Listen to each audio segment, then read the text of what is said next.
500 में 482 अंक प्राप्त किए और बिहार में 8वीं रैंक आया। थ्योरी पेपर भर रहे थे तब मन में बस इतना था कि जितना दुल्हन को सजाते हैं उतना कॉपी को सजाना है। देखिए ये सबसे बड़ी बात। हिंदी में 96 है, संस्कृत में 95, मैथ में 100 है। मैथ में 100। हम टीचिंग के करियर में जाना चाहते हैं, टीचर बनना चाहते हैं। तो जैसे ही कल बिहार बोर्ड 10वीं के रिजल्ट जारी करते हैं, उसमें समस्तीपुर ने अपना बहुत बड़े परिचम लहरा दिया।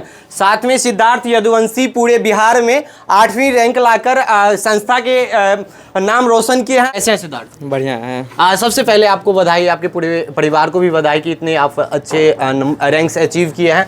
इसमें सबसे ज़्यादा किसका सहयोग रहा? धन्यवाद। इसमें सबसे ज़्यादा सहयोग हमारे टीचर्स, माता पिता और सहपाठीगण का रहा। अच्छा, आप अपने मुख से एक बार बता दीजिए कि कितने नंबर्स लाए, कौन सा रैंक्स लाए पूरे बिहार में? 500 में 482 अंक प्राप्त किए और बिहार में 8वीं रैंक आया। अच्छा, पापा क्या करते हैं? बिजनेसमैन है। बिजनेसमैन के बेटा ने पूरे बिहार में रैंक लाकर एक अलग ही इतिहास रच दिए। हालांकि और पढ़ाई के समय में बहुत सारी कठिनाइयाँ भी आए होंगे, तो उनको कैसे हैंडल किए थे? हाँ, कठिनाई तो बहुत आई। कभी कभी गर्मी जैसे मौसम आया मई जून, उसमें गर्मी लगती थी, मन करता था नहीं पढ़ने का। फिर वे जो आप इंटरव्यू ले रहे हैं, हम भी टॉपर्स का इंटरव्यू देखते थे, उससे मोटिवेट होते थे। अच्छा, मोटिवेट होने के लिए इंटरव्यू वगैरह देखते रहते थे। हालांकि यूथ सबसे ज़्यादा मोबाइल से प्रभावित होते हैं, सोशल मीडिया को बहुत सारे यूज़ करते हैं, तो सोशल मीडिया से आप दूर रहते थे या फेसबुक इंस्टाग्राम भी चलाते थे? फेसबुक इंस्टा नहीं था, यूट्यूब चलाते थे। यूट्यूब में शॉर्ट्स वगैरह देखते थे, कभी कभार देखते थे। हाँ। अच्छा, जो आगे आपके आगे जो बच्चे पढ़ेंगे उनको क्या संदेश दीजिएगा? सोशल मीडिया चलाना चाहिए या उनसे दूरी बना के रहना चाहिए? देखिए, सोशल मीडिया जहाँ तक है, आप उसका यूज़ कैसे कर रहे हैं। यदि आप उसका बढ़िया से यूज़ कर रहे हैं तो आपके लिए बहुत ज़्यादा लाभदायक रहेगा। यदि आप उसका यूज़ खराब तरीका से कर रहे हैं तब आपके लिए उतना ही हानिकारक रहेगा। अच्छा, जब टॉप लिस्ट के वेरिफिकेशन जब हो रहे थे, वहाँ पे गए थे, तो क्या ऐसा उम्मीद लग रहा था कि टॉप 10 में मेरा भी नाम आ जाएगा, या उस समय क्या मन में चल रहे थे? हाँ, जब टॉपर लिस्ट में गए थे तब लग रहा था कि अच्छा रैंक आएगा, लग रहा था टॉप 10 में आ जाएंगे। अच्छा, वहाँ पे कौन कौन से सवाल पूछे गए, क्या कुछ पूछे, किस सब्जेक्ट में आपसे सवाल पूछे थे? हर सब्जेक्ट में पूछे थे। हाँ, को सवाल थोड़ा डीपली था लेकिन बता दिए थे। जैसे दिनकर जी के बारे में पूछे थे, हिंदी के टीचर, उनकी रचनाओं के पूछे। फिर रश्मि रथी उनकी रचना में बोले, फिर रश्मि रथी का बोले सर्ग बताने के लिए, तो सर्ग चूँकि हम सुनते थे तो बता दिए। उसके बाद पूछे कि द्विगु समास क्या है, और द्विगु समास का एक ऐसा उदाहरण दो जो गणित से रहना चाहिए। तो त्रिभुज बोले और त्रिकोण और बोले। उसके बाद गए थे फिर साइंस वाले टीचर के पास, तो प्रैक्टिकली ज़्यादा पूछ रहे थे, और चूँकि प्रैक्टिकली साइंस स्कूल में पढ़ाया गया था, कोचिंग में भी पढ़ाया गया था, तो उसका भी आंसर दे दिए। और एसएसटी में पूछा गया था कि महात्मा गांधी भारत आए तो भारत में वो जो आंदोलन चलाए टाइम लाइन के साथ, और जहाँ चलाए उस स्थान के साथ लिख कर बताओ। तब याद था, बता दिए। अच्छा, किस प्रकाशन के आप बुक पढ़ते थे? एनसीईआरटी पढ़ते थे या और कोई प्रकाशन यूज़ करते थे? इनके बारे में थोड़ा सा बताइए। नहीं, एनसीईआरटी ज़्यादा प्रीफर करते। एनसीईआरटी पढ़े थे, फिर उसके बाद बिहार बोर्ड का अपना जो बुक है वो पढ़े थे एसएसटी के लिए। साइंस में एनसीईआरटी पढ़े और सर का जो स्टडी मटेरियल था वो पूरा फॉलो किए थे। अच्छा, कोचिंग के जो टीचर्स लोग थे वो कैसे आपको सपोर्ट किए? क्या कुछ पढ़ाई में हेल्प करते थे? यहाँ पे आते थे तो कितने घंटे पढ़ाई करते थे? इनके बारे में यहाँ पर 4 घंटे लगभग पढ़ाई करवाते थे पर डे, और संडे को एक्स्ट्रा क्लास चलता था। हर एक संडे हर एक Sunday extra class means doubt class था, जो एक सप्ताह में जो पढ़ाई हुई उसमें जो डाउट है आप पूछ सकते हैं। और उसके बाद सर का जो एक नोट्स दिए थे स्पाइरल का, उसमें पूरा सब्जेक्ट का था ओवरव्यू। जैसे एक सब्जेक्ट का एक चैप्टर का पूरा एक ही पेज में था। हाँ, एग्जाम से पहले बहुत ज़्यादा वो हेल्पफुल रहा, उसी से रिवाइज करके गए थे।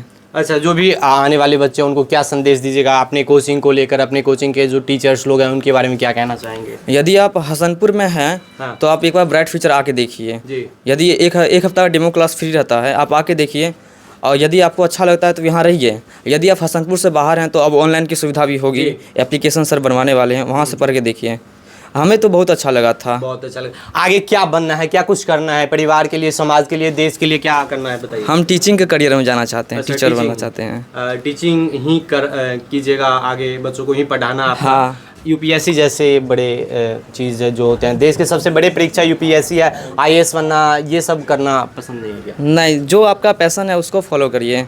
हमें कुछ बताने में अच्छा लगता है, ज्ञान को बांटने में, इसलिए टीचिंग हमें अच्छा लगा। अच्छा, और अब जो घर वाले जो पहले सपोर्ट करते थे, तो घर में कौन कौन लोग ज़्यादा सपोर्ट करते थे? भाई का साथ कैसा रहता था, बहन का साथ, मम्मी और पिता का साथ कैसा? घर पे तो माहौल बहुत ही अच्छा था। जो चीज़ मांगते डिमांड जिसका रहता था पूर्ति करवा देते थे। और फिर दीदी थी, भाई में तो हम ही सबसे बड़े हैं, दीदी थी वो भी गाइड करती थी और बताती थी कि ये सब पढ़ो, ऐसे ऐसे तैयारी करो, स्ट्रेटजी बताती थी।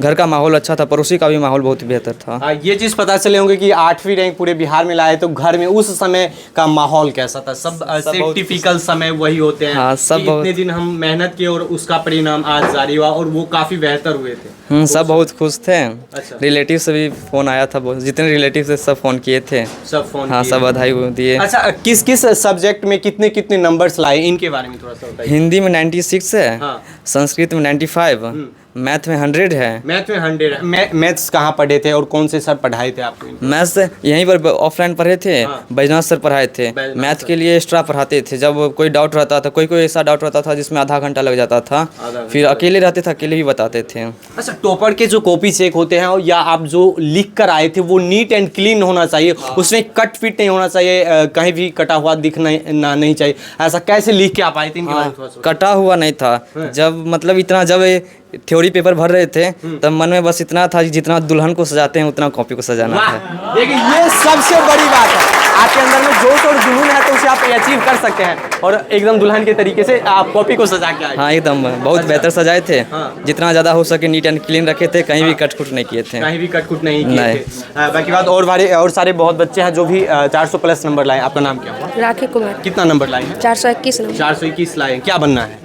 टीचर बना। टीचर ही बनना है। आपका कितना नंबर है? 475। 475। पूरे बिहार में कौन सी रैंक लाए हैं? 12वीं रैंक। 12वीं रैंक है। देखिए टॉप T20 यानी कह सकते हैं टॉप 20 में भी 2-3 बच्चे तो सम्मिलित हो ही चुके हैं। आगे क्या बनना है? इंजीनियर बनना। इंजीनियर बनना है। अच्छा, मम्मी पापा और घर वाले का कैसा सपोर्ट रहते थे? हालांकि बिटिया को समाज के लोग गलत दृष्टिकोण से देखते हैं कि बिटिया को ज़्यादा पढ़ाना नहीं चाहिए, वो गलत कदम उठा लेते हैं। बहुत सारे उदाहरण आप भी देखे होंगे। तो घर वाले कैसे सपोर्ट करते थे? समाज के लोग क्या कुछ कहते थे? नहीं, मेरे घर वाले तो बहुत सपोर्ट करते थे। अच्छा, समाज के लोग जब पढ़ने के लिए आते होंगे तो कुछ व्यंग्यात्मक बातें भी बोलते रहते हैं, तो ऐसा कुछ आपके साथ में? नहीं, मेरे साथ नहीं हुआ। नहीं बोलते थे। आपका नाम? राजनंदिनी कुमार। कितना नंबर लाए हैं? 471। अच्छा, सबसे ज़्यादा किस सब्जेक्ट में नंबर्स लाए हैं? साइंस और मैथ। साइंस और मैथ में। अच्छा, साइंस का जब आप पेपर्स लिख के आए थे उसमें नीट एंड क्लीन सबसे बड़े सवाल आते हैं। बहुत सारे बच्चे कॉपी में कट फिट कर देते हैं, काट देते हैं, ये चलो गलत हो गया तो इसको काट के फिर से लिख देते हैं। तो ऐसा करना सही रहता है या गलत, इनके बारे में? नहीं, वो गलत रहता है। और साइंस में शॉर्ट क्वेश्चन था तो उसको थोड़ा ही लिखे थे तो उसमें नंबर भी ज़्यादा मिला था। साइंस में जितना शॉर्ट है उसको थोड़ा ही लिखिए तो 4-5 लाइन में उतना नंबर दे देता है। 4-5 लाइन में। आपका कितना नंबर है? 464। 464। आपका? 424। 424। आपका? 412। 412। आपका?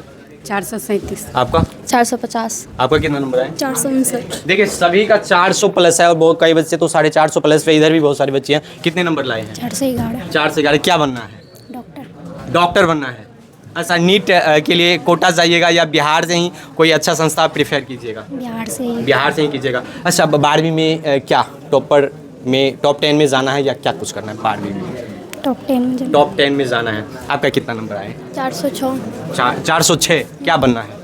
टीचर। टीचर ही बनना है। आपका भैया कितना नंबर है? 466। 466। क्या बनना है? इंजीनियर। इंजीनियर बनना है। अच्छा, आपका नंबर? 427। 427। आपका? 418। आपका कितना नंबर? 439। 439। आपका? 400। बहुत सारे बच्चे नहीं भी आए। हालांकि बताया जा रहा है कि 25 प्लस बच्चे हैं जो इस कोचिंग से 450 प्लस नंबर्स लाए हैं और सबका एक अलग अलग सपना है, अलग ड्रीम है, जिनका जो चीज़ बनना है। हम भी कामना करते हैं भगवान से कि इनका हर एक सपना पूरा हो जाए। हालांकि बहुत सारे मेहनत किए थे, इन्हीं की वजह से आज ये लोग इन मुकाम पे पहुंचे हैं। जाते जाते जो दर्शक देख रहे हैं, जो बच्चे देख रहे हैं, उनको क्या कहिएगा? जो अभी 10th क्लास में गए हैं उनके लिए है कि आपके पास अभी 1 साल का जर्नी है। इसमें कभी कभी कुछ टॉपिक्स ऐसे रहेंगे जो समझ नहीं आएगा, बहुत लेंदी रहेगा, तो उसमें धैर्य बना के रखिएगा, पेशेंस, और जितना हो सके उतना हार्ड अपना एफर्ट्स पूरा दीजिएगा। बाकी रिजल्ट तो भगवान के हाथ में अच्छा, है। बहुत सारे लोग कहते हैं कि उनके रास्ते में पैसे की भी बहुत बाधा आ जाती है, आर्थिक स्थिति बहुत सही नहीं हो पाते, वो कई बच्चे रुक भी जाते हैं, तो उनको कैसे चेक करेंगे? यदि आप हसनपुर में हैं, आपकी आर्थिक स्थिति उतनी अच्छी नहीं है तो आप ब्राइट फ्यूचर आ सकते हैं। यहाँ पर जिनका आर्थिक स्थिति अच्छी नहीं रहती है उसके लिए फ्री पढ़ाई है। बाकी बात दोस्तों, अभी आप देख रहे थे भारत प्रगति न्यूज़। मेरा नाम राजीव कुमार यादव। ये वीडियो आपको कैसा लगा, साथ में इन बच्चों के भविष्य को लेकर आप लोग क्या कुछ सोचते हैं, अपना प्रतिक्रिया कमेंट बॉक्स के माध्यम से जरूर दीजिएगा। मिलते हैं एक अगले वीडियो में, तब तक के लिए जय हिंद।